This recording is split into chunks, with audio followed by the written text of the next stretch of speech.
Assalamualaikum warahmatullahi wabarakatuh. Alhamdulillah wassalatu wassalamu ala Rasulillah wa ala alihi wa man wala syada la ilaha illallah syada Muhammadan abduhu wa rasuluh. Allahumma salli ala sayidina Muhammad wa ala alihi wa sahbihi ajma'in. Kita bertemu dalam majlis ayah pada hari ini. Ayah pemimpin masuk syurga sekeluarga dalam episod yang ke-19 untuk sama-sama. Pada 19 Ramadan ini kita ingin melihat permata daripada surah As-Sajdah sepanjang Ramadan ini.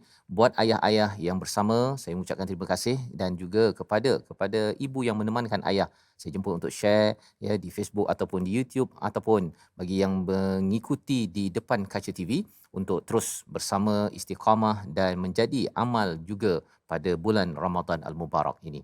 Pada hari ini dalam tajuk kita Bina Syurga di Rumah, kita bersama dengan dua orang panel. Yang pertama saya mengalu-alukan Al-Fadil Ustaz Dr. Said Syahrizan Said Muhammad. Selamat datang Doktor. Terima kasih Ustaz. Ya, alhamdulillah, dan juga qari kita Ustaz Ahmad Solihin bin Baharim. Selamat datang Ustaz. Ya, alhamdulillah. Kita ingin sama-sama memulakan majlis kita yang dibawakan oleh Lembaga Zakat Selangor ini dengan kita melihat kepada ayat 18 hingga 20 daripada surah As-Sajdah. Mari sama-sama kita baca 3 ayat ini dipimpin Al-Fadhil Ustaz Ahmad Solihin. A'udzubillahi minasyaitonirrajim. أفمن كان مؤمنا كمن كان فاسقا لا يستوون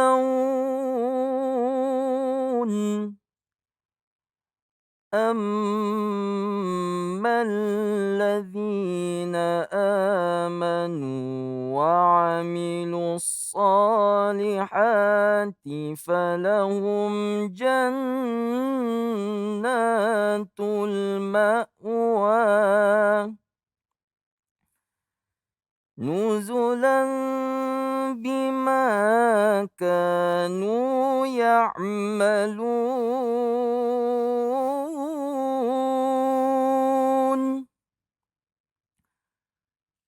وأما الذين فسقوا فمأواهم النار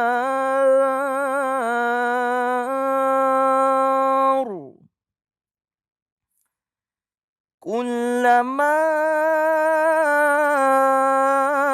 أرادوا أن يخرجوا منها أعيدوا فيها وقيل لهم ذوقوا عذاب النار الذي كنتم به تكذبون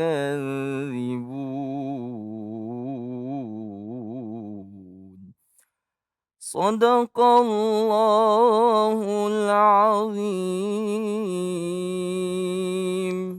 Surah Al-Nazim, gitulah bacaan daripada ayat 18 hingga 20 daripada surah As-Sajdah. Pada ayat yang ke-19 Allah menyatakan berkenaan orang-orang yang beriman dan mengerjakan kebajikan, maka mereka akan mendapat syurga-syurga sebagai kediaman, sebagai pahala ke atas apa yang telah mereka kerjakan.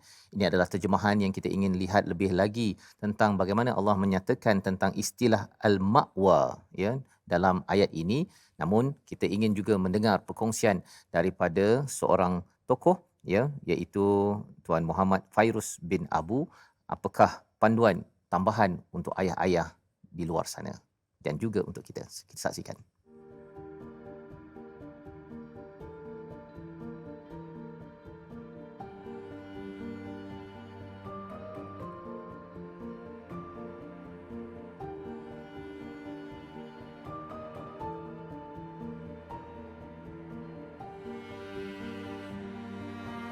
Hadis Nabi SAW yang sangat masyhur yang menyebut anak-anak ini ibarat kain putih. Okey, ibu bapanya yang mencorak mereka sama ada menjadi Majusi, Nasrani ataupun Yahudi. Sebenarnya kalau kita ambil konteks hadis ini, kita mungkin nampak ibu ayah tu yang membentuk agama anak-anak. Tetapi dalam masa yang sama kita perlu faham kain putih itu juga dicorak oleh ibu ayah yang menentukan sikap mereka, cara bercakap mereka, hubungan mereka dengan ramai orang, hubungan mereka dengan adik-beradik, dengan masyarakat, dengan kawan-kawan dan lain-lain. Jadi apa sebenarnya yang kita perlu pasakkan dalam jiwa anak? Bagi diri saya secara personal, kita sebenarnya perlu menerapkan satu benda yang berbeza dengan orang lain. Nampak? Bila sebut ini mesti macam apa yang berbeza? Sebab hari ini kalau kita perasan, masyarakat seringkali nak cepat dalam anak dia melakukan satu-satu benda. Sebagai contoh, membaca kena cepat, belajar bahasa Inggeris kena cepat, solat kena cepat. Pendek kata, segala apa yang dia nampak daripada sudut akademik dan kemajuan daripada segi itu, semua nak cepat. Sedangkan anak belum lagi berusia 7 tahun. Jadi, bagi diri saya, menurut saya sendiri, untuk anak-anak yang berusia 1 hingga 7 tahun, di sinilah ruang untuk bonding yang paling banyak boleh dilakukan dengan anak. Bermain, bersembang, berkomunikasi, berbual.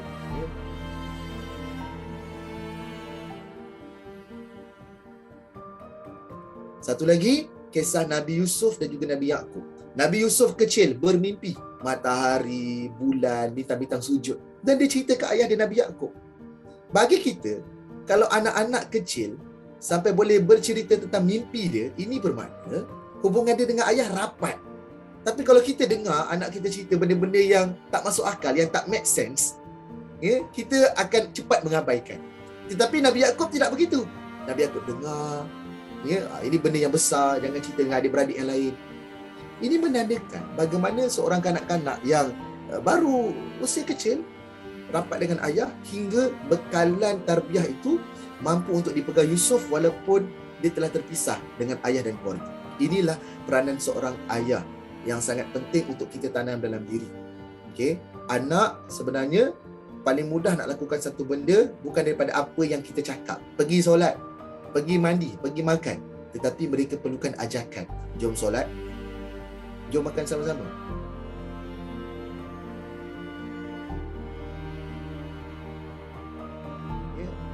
Tak kisahlah dalam rumah itu ada ayah, ada ibu, tak ada ibu, ada ayah saja, ada ibu, ayahnya tak ada, ataupun tak ada keduanya. Dia bukan pandang dengan siapa yang ada kat rumah tu, tetapi dihidupkan dengan apa.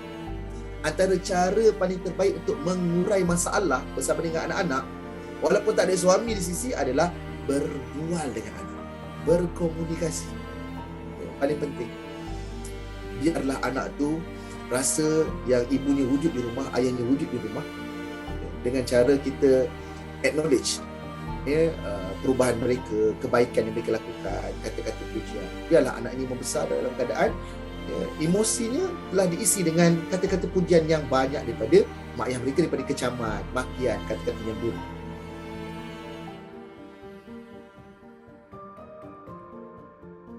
Itulah perkongsian daripada Encik Muhammad Fairuz bin Abu sebentar tadi untuk sama-sama kita ambil pelajaran bagaimana untuk kita membina syurga di rumah. Dan lebih daripada itu, kita ingin memahami daripada ayat yang ke-19 sebentar tadi, apabila Allah menyatakan berkenaan orang yang beriman dan mengerjakan kebajikan, mereka akan mendapat syurga sebagai kediaman, sebagai pahala ke atas apa yang telah mereka kerjakan. Kita bersama dengan Al-Fadhil Ustaz Dr. Syed Sarizan. Bila Ustaz, kalau kita dalam surah Al-Kahfi itu, Allah menyatakan orang beriman, beramal soleh itu ada dapat ajran hasana, dan makithina fihi abada. Tetapi dalam ayat ini Allah nyatakan dalam istilahnya al-ma'wa nuzulan bima kanu ya'malun. Kalau boleh Ustaz jelaskan apa maksud perkataan-perkataan ini, silakan. Bismillahirrahmanirrahim. Alhamdulillah wassalatu wassalamu ala Rasulillah wa ala alihi wa sahbihi wa man walah wa man tabi'ahum ila yaumil qiyamah, amma ba'd. Terima kasih kepada Ustaz Fazrul, al-qari kita, yang sama-sama kita hari ini dapat berhimpun untuk membincangkan satu perkara yang perlu kita fikirkan, yang mana tentang al-ma'wa. Yang mana al-ma'wa itu kita nak ke sana, kita mengharapkan tempat yang kita inginkan dekat situ. Yang mana disebutkan oleh Allah Subhanahu wa taala jannatul ma'wa. Jannat ni dia taman-taman. Al-ma'wa dari segi bahasanya tempat tinggal. Tempat tinggal tu kalau kita kata tempat tinggal rumah kita lah. Kalau orang nak beli rumah, dia akan buat kata orang fasi nak beli rumah. Dia bukan tengok harga. Rumah ni murah lah, bawah 300, tapi tengok bilik nak masuk pun tak muat badan besar macam saya ni. Tak payahlah, biar mahal sikit tapi selesa kita nak duduk. Kita dengan isteri kita, dengan anak-anak kita. Maka gambaran yang diberikan oleh Allah Subhanahu Wa Taala, Allah tak sebut syurga ini sebagai taman-taman yang indah saja, tetapi taman untuk didiami selama-lamanya. Kalau kita lihat taman permainan bukan milik kita, yang dibuat cantik-cantik. Saya terpegun masa nak pergi Sungai Buloh tu, ada projek perumahan tu, dia ada tunjukkan satu gambar. Dia gambarkan cantik taman tu dengan ada tasiknya, ada tempat laluan untuk berjoging dengan rumah cantik, subhanallah. Tapi taman tu milik orang ramai. Milik kita berkongsi. Kita tak boleh buat rumah situ, kita tak boleh tidur situ. Ya, tapi taman-taman syurga yang digambarkan oleh Allah Subhanahu Wa Taala adalah tempat tinggal selama-lamanya. You own the place. Dan tambah lagi nak minta apa, nak 1001 istana, minta, dan tidak ada batasan. Yang mana keindahan itu tak dapat digambarkan. Mala ainun ra'at wala udhurun sami'at wa ma khatara ala qalbil bashar. Mata tak pernah melihat. Kalau kita pergilah dakwa, saya pernah pergi tempat yang paling cantik dekat dunia. Okay, fine. Dekat syurga rupa-rupanya tak tergambar macam tu punya cantik. Telinga tak pernah dengar, tak pernah terlintas di hati macam ni cantik punya syurga. Jadi inilah balasan mereka yang beramal soleh, yang taat pada perintah Allah dan mendengar dan mentaati perintah Rasulullah sallallahu alaihi wasallam. Maka jannatul ma'wa, taman-taman syurga, adalah tempat tinggal selama-lamanya yang akan dinikmati tanpa rasa bosan dan tanpa rasa letih. InsyaAllah. Wallahu a'lam. Terima kasih ucapkan pada Ustaz Dr. Syed Syarizan, ya, menjelaskan tadi tentang Jannatul Ma'wa, ya, sebagai satu balasan, ya, sebagai satu rumah yang kita idam-idamkan. Cuma bila bercakap tentang nuzulan bima kanu ya'malun, sebagai satu anugerah, ya, kepada mereka yang beramal. Jadi kita dekat dunia ini kena beramal, kena buat kerjanya untuk dapat balasan itu. Tapi di sini pun kita ada rumah. Jadi apa yang perlu kita isi dalam rumah kita ini yang sampai layak dapat rumah sana. Pasal kadang-kadang rumah kat sini dah lawa sangat, rasanya dah tak payahlah kot nak sampai sana. So kalau boleh Ustaz jelaskan, rumah dekat sini dengan rumah kat sana tu apa yang bezanya agar kita rasa, oh memang kita kena pergi ke rumah sana lah. Silakan Ustaz.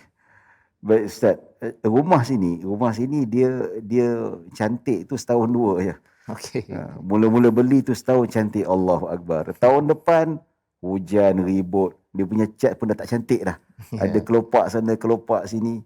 Ya, lepas tu nantilah setahun tu pipe rostak tercabut lah, macam-macam. Ya, kita nak menjaga tu ada maintenance pula tu. Ya, kita sewa kat rumah orang, tiap-tiap tahun kita kena datang rumah, kena repair rumah tu. Tukar penyewa baru, atap rosak lah. Ini hakikat rumah dekat dunia yang kita nak kena jaga. Tapi dekat syurga nanti, syurga yang jaga kita, Allah yang jaga kita, malaikat yang jaga kita. Yang mana di situ bagaimana kita tak boleh lari lah. Hakikat itulah yang dinamakan dunia yang fana. Dia akan luput, dia akan hilang. Benda yang baik dia akan rosak. Sama juga kita yang hidup akan mati satu hari nanti, akan dilupuskan daripada dunia ini. Dan dunia ni akan lupus juga, akan habis, akan hilang dan akan meletup sehancur-hancurnya. Jadi bagaimana kita persediaan nak dapatkan jannatul ma'wa? Seperti mana disebutkan oleh dalam Al-Quran, Allah Subhanahu Wa Taala sebut, wa ammal ladzina amanu wa amilus salihat, iaitu mereka yang beriman dan mereka yang beramal saleh. Beriman pada Allah Subhanahu Wa Taala. Dia penuhi keperluan rukun iman yang keenam itu. Yang keenam rukun iman. Dan begitu juga amal-amal saleh yang dilakukan, yang diajarkan oleh Nabi SAW berdasarkan sunnah baginda SAW. Maka akidah kita beriman pada Allah, beriman pada malaikat, Nabi, kita hari akhirat, dan apa saja yang didatangkan oleh Allah dan Rasul dia beriman. Walaupun tak nampak dengan mata kasar, tapi sebab datang daripada Allah, datang daripada hadis yang sahih, dia beriman. Okey, dalam hati settle. Dekat luar Allah perintah dia buat, yang wajib dia buat, tambah lagi dengan sunat. Maka apabila dipenuhi dengan ciri-ciri sebegini, maka dia layak untuk mendapat jannatul ma'wa. Maka inilah yang perlu diterapkan dalam rumah kita. Sebab itulah Nabi SAW perintahkan kita supaya perintahkan anak kita bila umur 7 tahun supaya mereka sembahyang. Inilah amal saleh. Ya. Kenapa tak suruh zakat? Dia belum ada duit lagi. Cuma kita bagi contohlah kepada anak kita tentang qudwah bersedekah itu. Dan tambahan pula dengan benda yang lain, bila masuk Ramadan ini kita suruh anak kita berpuasa pula. Ya, orang kata, ustaz, dalam hadis ni yang Nabi kata muru auladakum bisolati sab'in, perintah anak kamu untuk solat ketika umur 7 tahun dan pukul mereka bila sampai 10 tahun tak nak solat. Jadi mananya hadis yang kata puasa? Nabi suruh solat saja. So ulama salaf dia mengkiaskan juga. Ya, dia kata solat adalah rukun Islam yang tertinggi selepas syahadah. Bila Allah suruh anak kita berpuasa, solat pada umur 7 tahun, begitu jugalah puasa. Sama juga amalan yang mereka tak memerlukan harta, tak memerlukan tenaga, tak memerlukan pakej yang banyak berbelanja seperti haji dan zakat. Maka puasa dan solatlah yang sesuai untuk anak kita. Maka bapa, penjaga, ayah wajib menyuruh mereka untuk melakukan ibadah. Ya, kadang-kadang kita tengok dari segi sudut tu, kita kena tahu konsep bagaimana kita mendidik anak. Ramai yang saya lihat ibu bapa dah start suruh anak mereka berpuasa umur 7 tahun. Itu satu inisiatif yang sangat baik. Tetapi dalam dia suruh anak dia 7 tahun berpuasa tapi tak suruh anak dia solat. Itu satu kesilapan yang sangat besar bagi saya lah. Sedangkan dua-dua itu perlu dituntut. Bila ditanya suruh anak berpuasa dengan solat, mana lebih utama? Solat lebih utama. Itu jelas dalam hadis. Ya, puasa juga dituntut, tapi bagaimana kalau anak tu tak mampu? Tak mampu itu lain cerita, mungkin kena didik. Ya, mungkin boleh puasa separuh hari mula-mula dulu ke, ya, sebelum sampai 10 tahun. Bila 10 tahun tu kena puasa penuh lah. Jadi ada tingkatan-tingkatan didikan yang perlu kita lihat, dan ada seninya dan ada prioriti yang perlu kita lihat untuk mensyurgakan rumah kita, yang mana imbalannya nanti rumahku syurga itu akan menjadi syurga hakiki dekat akhirat yang layak untuk kita terima dan sekeluarga. Wallahu a'lam. Terima kasih diucapkan pada Ustaz Dr. Syed Syarizan yang menjelaskan bagaimana kita nak bina syurga di rumah, Ustaz, ya, agar harapnya kita dapat rumah di syurga nanti, jannatul ma'wa bima kanu ya'malun. Ia perlu diusahakan, ia perlu diamalkan, kena buat kerjalah, dan kerjanya itu tadilah kita kena bina syurga di rumah kita itu. Bukannya kita ada orang kata Ustaz ni, jangan sampai pinggan melayang apa sebagainya, nanti kita bertemulah di pintu syurga kan. Kalau katakan kat rumah melayang-layang tu, khawatir nanti kalau sampai ke sana pun melayang-layang juga, ya. Jadi ia perlu dibina seawal di sini, ya, fid dunya hasanah. Dan dalam ayat yang dibincangkan ataupun yang kita baca sebentar tadi pada ayat 19, amalladzina amanu wa amilus solihat, ya, bercakap tentang iman berkaitan dengan akidah dan juga amal, Ustaz, ya. Ada amalan syariat lah, kalau saya boleh nyatakan di situ kan, ada paduan di antara akidah dan juga syariat dalam rumah kita. Dan saya ingin bertanya juga kepada Ustaz Ahmad Solihin, ya. Ustaz ambil Usuluddin, ya, belajar di universiti sekarang ini. Mungkin di situ Ustaz boleh kongsikan sedikit bagaimana apa yang Ustaz belajar itu nanti dia akan menjadi bekalan penting dalam tajuk kita ini, bina syurga di rumah. Pasal belum lagi ada rumah tangga kan, tapi Ustaz belajar itu pastinya ada 1-2 poin yang saya rasa saya nak manfaatkan agar rumah saya nanti satu hari nanti adalah rumah yang menjadi preview syurga, agar layaklah keluarga saya nanti masuk syurga sekeluarga. Silakan Ustaz. Okay, terima kasih Ustaz. Jadi apa yang dapat saya kongsikan ialah akidah ini ialah asas ataupun pokok dalam agama, iaitu usuluddin, iaitu usul kepada agama. Jadi untuk membina keluarga syurga di rumah ialah pokoknya ialah beriman kepada Allah Subhanahu Wa Taala dengan keyakinan yang mantap dan melakukan amal soleh, seperti mana ayat yang 19, allazina amanu wa amilus solihat falahum jannatul ma'wa. Mudah-mudahan dengan keimanan dan ketakwaan kita berada di rumah itu, dengan kita bina ahli keluarga kita, mudah-mudahan dengan keimanan itu kita dapat membina syurga di rumah. Ya, jadi terima kasih diucapkan ya, pelajaran daripada Usuluddin yang didalami oleh Ustaz Ahmad Solihin ini ada kaitan dengan istilah amanu sebentar tadi ya, beriman, keimanan, akidah yang jelas agar dalam rumah itu tidaklah Ustaz ya, diletakkan daun-daun. Kan ada juga rumah kan yang rumah orang-orang yang letak tangkal, ada letak Ustaz, tanam-tanam saka dan sebagainya, dan ini bukan sesuatu yang hanya berlaku 30-40 tahun yang lepas, masih ada lagi sampai sekarang, pasal dia kata nak melindungi rumah daripada masuk pencuri katanya. Jadi kalau boleh Ustaz Dr. Syed Syarizan boleh komen pendek peringkat awal ni sebelum kita berehat, apa amalan-amalan yang mencalar akidah yang perlu dielakkan oleh ayah, oleh ibu pada waktu ini? Silakan Ustaz. Baik, isu-isu akidah ni banyak berlaku sebenarnya dalam menyerang minda anak kita sekarang ni. Kalau dulu tu mak bapak dia ajar anak dia, okey, tanam tangkal, pasang tangkal, rumah kita akan be protected dengan benda-benda. Ini benda khurafat. Sekarang ni mungkin tak berlaku macam tu. Mungkin ada sedikit tapi tidak banyak. Tapi dari segi sudut pencalaran akidah tu, mak bapak saya lihat lebih kepada media sosial. Ya, di situ kita lihat media sosial ni ada benda baik, ada benda jahat. Macam pisau lah. Pisau kita potong daging, sedap makannya bila masak. Tapi pisau tu boleh digunakan untuk membunuh orang. Tapi kalau kita tak kawal anak kita akan menyelusuri setiap genap dalam media sosial ini, handset yang kita bagi, tablet yang kita bagi, dia akan tengok sana sini. Maka tidak heran ramai di kalangan anak-anak yang kalau kita lihat remaja-remaja sekarang sudah lari akidahnya, lari ke pemahaman liberal, lari kepada free thinker dan sebagainya. Ini sangat membahayakan, lebih membahayakan daripada isu-isu tradisional yang pernah dilalui oleh zaman ibu bapa kita, mak bapak kita. Dan tambahan juga budaya Hinduisme itu juga boleh mencalarkan akidah anak-anak kita. Sebagai contoh, saya minta maaf kalau budaya K-pop, kalau tidak salah saya sebut di sini, terlalu ta'assub dengan budaya K-pop ataupun perfilman drama di Korea itu menyebabkan peminatnya terlalu ta'assub. Akibatnya, saya pernah tengok dekat media sosial ada satu hari kematian artis K-pop ataupun pelakon yang mati bunuh diri. Pernah berlaku, yang mana bila dipaparkan dekat Facebook, ramailah anak-anak Melayu tu yang komen dekat bawah tu. Yang dia komen apa? Apa istilah namanya Ustaz? RIP. Rest in peace. Bagi saya itu sangat mencalar akidah. Sebab yang mati itu bukan Islam. Rest in peace tu seolah-olah kita mensyurgakan dia. Sedangkan hakikat orang yang bukan Islam, mereka sama sekali tidak berhak masuk syurga. Jadi di sini pencalaran akidah sebenarnya yang mana mak bapak perlu sedar.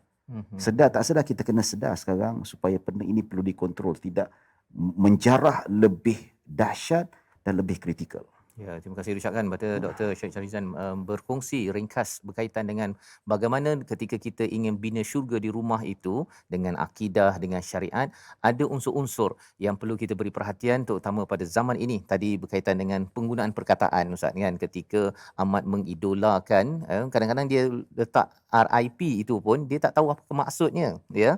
Padahal sebenarnya semua perkataan, segala tindak tanduk ia perlu digagaskan daripada akidah dan syariat yang sejahtera. Kita akan berehat sebentar. Kita ingin menyambung lagi selepas ini bagaimana nak memastikan senarai semak rumah kita adalah syurga, mini syurga sebelum kita diizinkan dengan rahmat Allah menuju ke syurga di akhirat sana nanti. Majlis ayah pemimpin masuk syurga sekeluarga.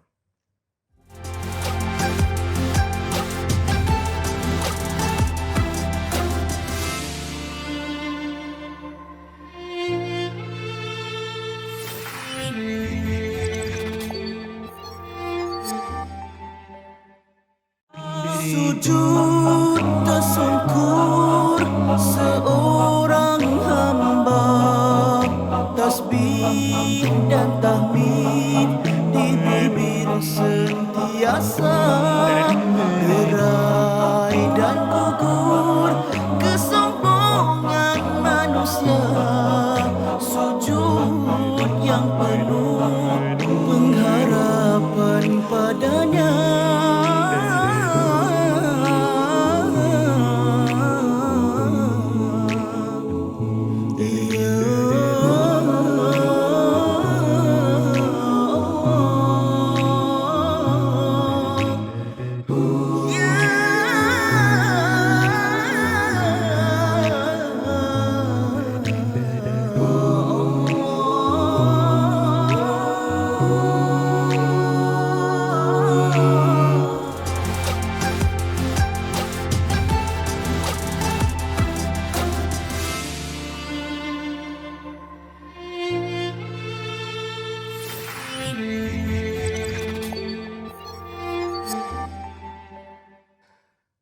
Kembali kita dalam majlis ayah pada hari ini dalam tajuk kita Bina Syurga di Rumah. Program ini dibawakan oleh Lembaga Zakat Selangor, kongsi rezeki dengan zakat, keberkatan rezeki, nikmat dikongsi dan seruan untuk menunaikan zakat anda di Lembaga Zakat Selangor. Dan alhamdulillah pada sesi yang pertama kita sudah pun membincangkan bagaimana untuk kita mengisi, memastikan bahawa rumah kita ini adalah syurga agar ianya mampu untuk mendapat rahmat sehingga di akhirat jannatul ma'wa yang dinyatakan pada ayat 19 sebentar tadi. Dan kita ingin meneruskan dengan bacaan daripada surah Al-Kahfi ayat 107 untuk kita memahami dengan lebih lanjut lagi apakah komponen penting sebagaimana yang kita bincangkan pada awal tadi untuk terus kita bersemangat bagi ayah-ayah membina syurga di rumah. Surah Al-Kahfi ayat 107 bersama Al-Fadil Ustaz Ahmad Salihin. Silakan Ustaz. أعوذ بالله من الشيطان الرجيم إن الذين آمنوا وعملوا الصالحات كانت لهم جنات الفردوس نزلا صدق الله العظيم. Surah Al-Nazim ayat yang ke-107 surah Al-Kahfi surah yang ke-18. Sesungguhnya orang-orang yang beriman dan beramal soleh bagi mereka adalah syurga Firdaus yang menjadi tempat tinggal bagi mereka.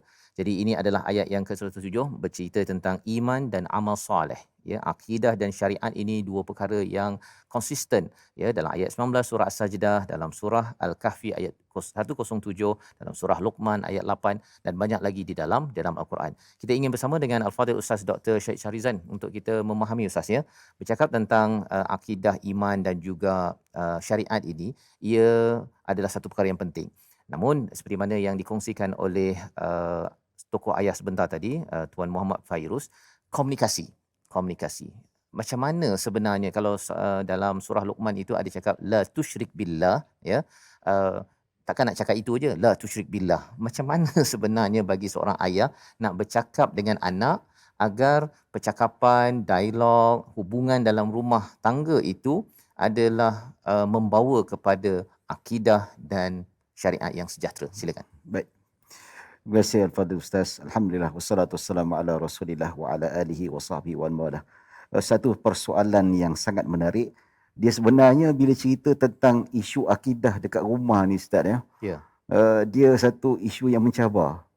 Kadang-kadang dialog anak-anak kita masa kecil itu ya kata abah Allah tu duduk kat Mekah. Allah tu pakai serban ke? Dia fikir kita ni pakai serban, Allah ni baik. Dia kata Allah ni baik, mesti pakai serban jugalah. Dia satu isu akidah yang sangat mencabar dan perlukan kreativiti. Ya. Jadi di sini bila kita sebut tentang perkara ini, bagaimana nak menjawab persoalan, bagaimana nak berkomunikasi dengan anak-anak kita berteraskan akidah.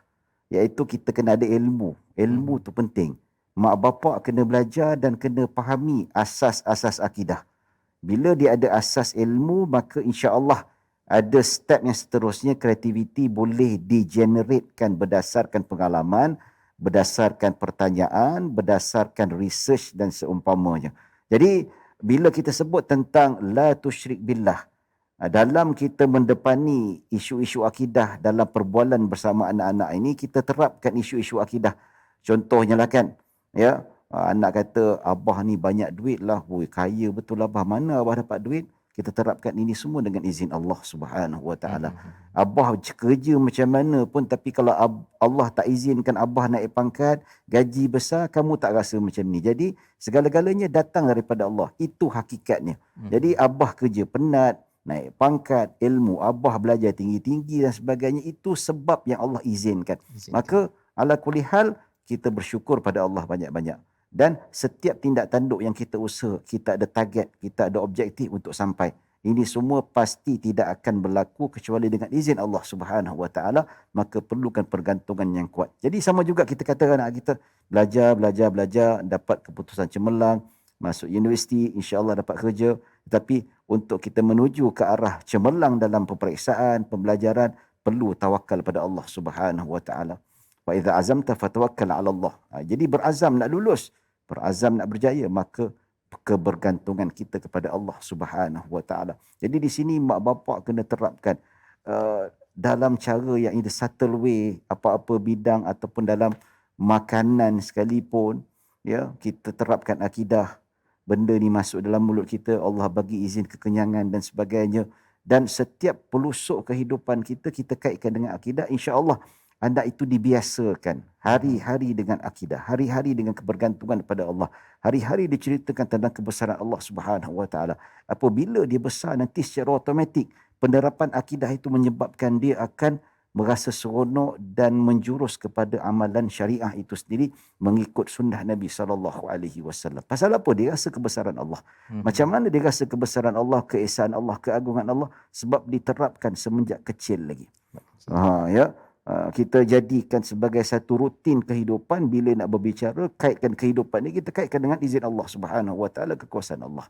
Maka ini yang memberi satu kesan yang sangat besar bagi saya. Kalau itu dicakna dengan cara yang kreatif, yang tidak membosankan, insya-Allah anak kita ini akan diperkukuhkan akidah akibat daripada tarbiyah kita, insya-Allah. InsyaAllah. Terima kasih ucapkan pada Ustaz ya, berkongsi tadi bagaimana komunikasi ya dalam sebuah rumah ya yang bersifat syurga ya, bagaimana kita nak memastikan komunikasi itu berlaku dengan baik. Dan dikongsikan sebentar tadi bagaimana kita perlukan kreatif lah Ustaz ya, kreatif, tapi kreatif itu dengan ilmu ya, dengan ilmu maka ia akan menyebabkan anak-anak itu sambil makan, sambil ayah hantar ke sekolah boleh menerapkan nilai-nilai ini selain daripada anak belajar ilmu akidah dan ilmu syariat ini di sekolah ataupun ketika bertemu dengan cikgu-cikgu. Jadi bercakap tentang perkara ini Ustaz ya, kadang-kadang bilalah dia dah bercakap, dah berinteraksi dan dalam sebuah rumah tangga itu mak ayah nak anak berjaya. Ya, nak anak berjaya. Jadi bila dia dah berjaya dapat A tu kan, tahniahlah kamu kan. Alhamdulillah, kalau ada alhamdulillah tu baguslah kan. Tapi lebih daripada itu ialah bila mak atau ayah membanding-bandingkan. Membanding-bandingkan ini, jadi anak pun kadang-kadang dia rasa mak ni ataupun abah ni kalau katakan abang dapat A tu, abang dapat hadiah kan, yang saya ni bila tak dapat hadiah satu kan, tapi kata cuba kamu jadi macam abang kamu tu kan. Jadi itu kan komunikasi kan, komunikasi apa yang silap sebenarnya ataupun okey cakap begitu untuk memberi inspirasi kepada si anak dalam membina sebuah syurga di rumah ini. Silakan. Baik, cerita tentang kita nak anak kita akhlak yang baik. Kita nak anak kita adab yang baik. Tetapi sebenarnya kita sendiri pada anak kita, kita kurang beradab. Cara komunikasi itu, kita berinteraksi itu tak diterapkan adab yang sepatutnya. Ya, bagi saya kalau isu ini berlaku, bila kita lihat memperbandingkan antara dua anak ni, bagi saya dia ada elemen kurang adab bapa kepada anak. Jadi itu perlu dititik beratkan dan ibu bapa perlu cari jalan yang terbaik. Bagaimana kalau kata anak yang sulung ni bagus pembelajarannya, yang kedua ni dari segi sudut mungkin slow sedikit, kita kena cari jalan penyelesaian macam mana nak selesaikan. Bukan lagi kita nak tambah stres, kita nak tambah lagi bagaimana dia rasa betul-betul tertekan. Dan saya tertarik dengan metod yang digunakan oleh Nabi Ayub alaihissalam, yang mana dia sudi mendengar kalam Nabi Yusuf ketika kecil, cerita tentang mimpi dia. Ya, tak ada pula dia kata mimpi ini mainan tidur, mengarutlah kau ceritalah benda lain, tak ada. Dia menjadi pendengar yang setia. Kalau dalam isu daripada kita membandingkan anak-anak kita, tengok abang long kau pandai, cerdik, dia akan menjarah hati, dia rasa sakit hati, rasa tertekan. Ya, budak-budak zaman sekarang statistik kalau kita lihat, ya, kalau ikut kajian sosial, kanak-kanak sekolah rendah, sekolah menengah dah ramai mengidap penyakit tekanan perasaan, ya, bipolar dan sebagainya. Ya, jadi dalam hal ini daripada membanding-bandingkan, cuba kalau duduk dengar luahan hati anak yang gagal dalam pembelajaran ataupun kurang. Mungkin dari segi minat dia tak mungkin dari bidang sains ke, ataupun dia minat bidang lain, ataupun dia tak suka sekolah ni. Jadi cuba kita menyelami isi hatinya. Ya, begitu juga dalam erti kata kita nak bagi reward pada anak kita. Betul, tak ada masalah. Reward ni satu benda yang digalakkan. Zaman salaf pun ada reward juga bagi anak yang beribadah, berpuasa dan sebagainya. Hatta zaman salaf pun ada anak-anak yang memanah, pandai memanah pun ada dibagi reward oleh golongan salafus saleh. Tapi cara sampai nampak anak tu yang ke bawah tu akan tercicir selama-lamanya, itu satu benda yang tidak bijak sebenarnya. Ya mungkin anak yang tercicir ni juga kita sediakan reward yang berlainan. Mungkin tak sama mereka yang cemerlang, tetapi dari segi sudut itu saya nak tekankan bahawa ibu bapa perlu menjaga adab.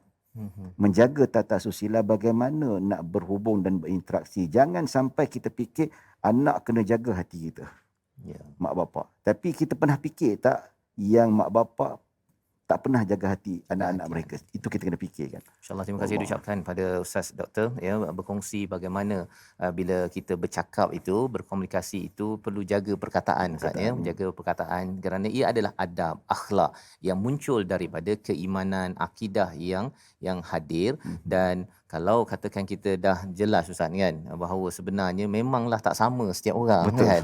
Jadi tidaklah dibanding-bandingkan, dan kalau nak bagi semangat, ada kaedah ilmunya untuk anak ini mendapat semangat. Macam Ustaz cakap tadi lah, tanya balik apa yang berlaku, kalau perlu ambil solusi cikgu ke tuition ke.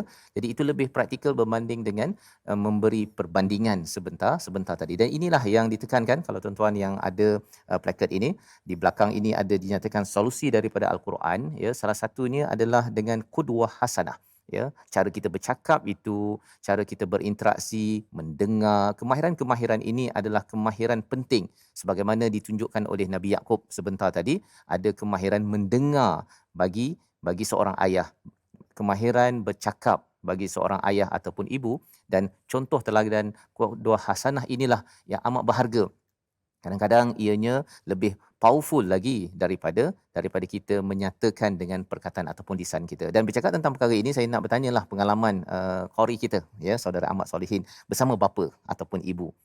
Apa satu momen yang Ustaz masih ingat lagi bagaimana ayah ataupun ibu, ayah Ustaz Ahmad Solihin yang memberi kesan, perkataan beliau ke ataupun contoh beliau ke yang terkesan sampai hari ini, yang Ustaz masih terbayang-bayang, masih ingat lagi, menjadi contoh teladan sampai sekarang. Silakan.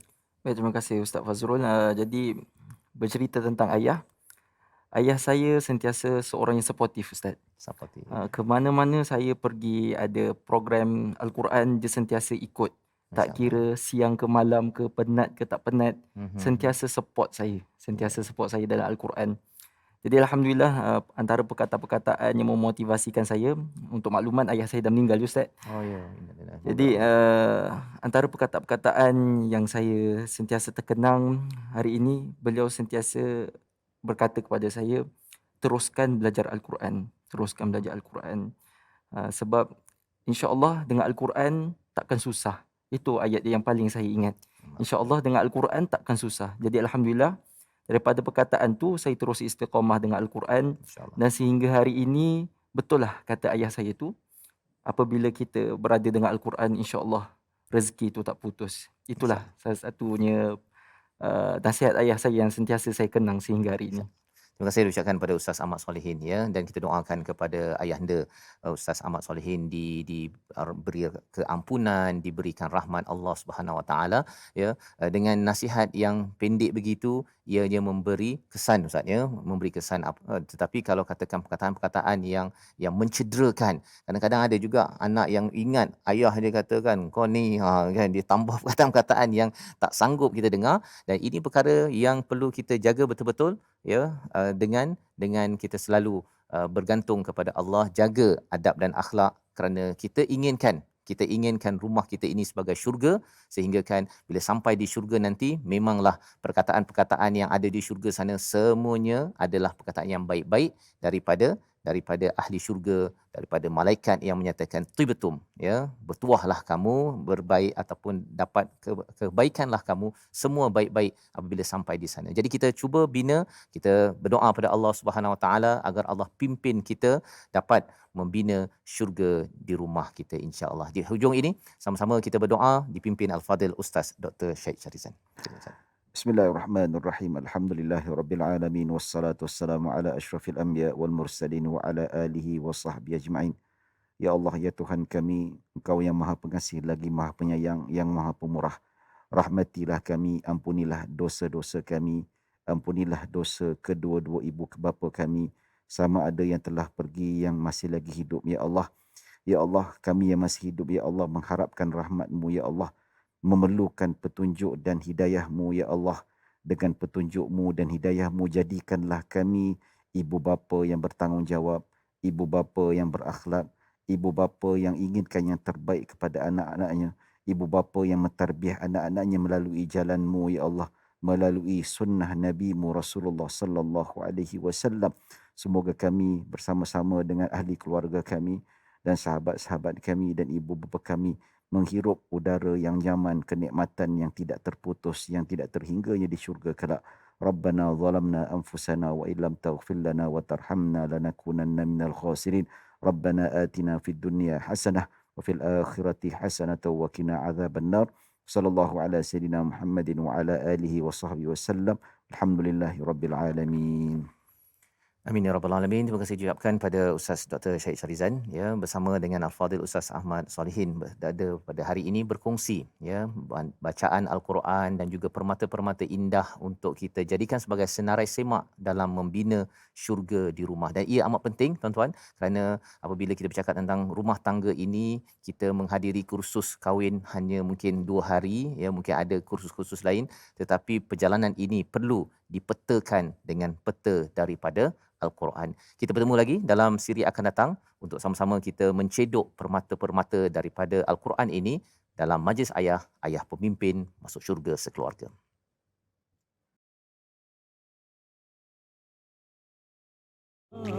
Yakin percaya pada janji-janjinya, syukur segala nikmat kurnia, azab dan siksa, khabar benar yang nyata, maka bertaubatlah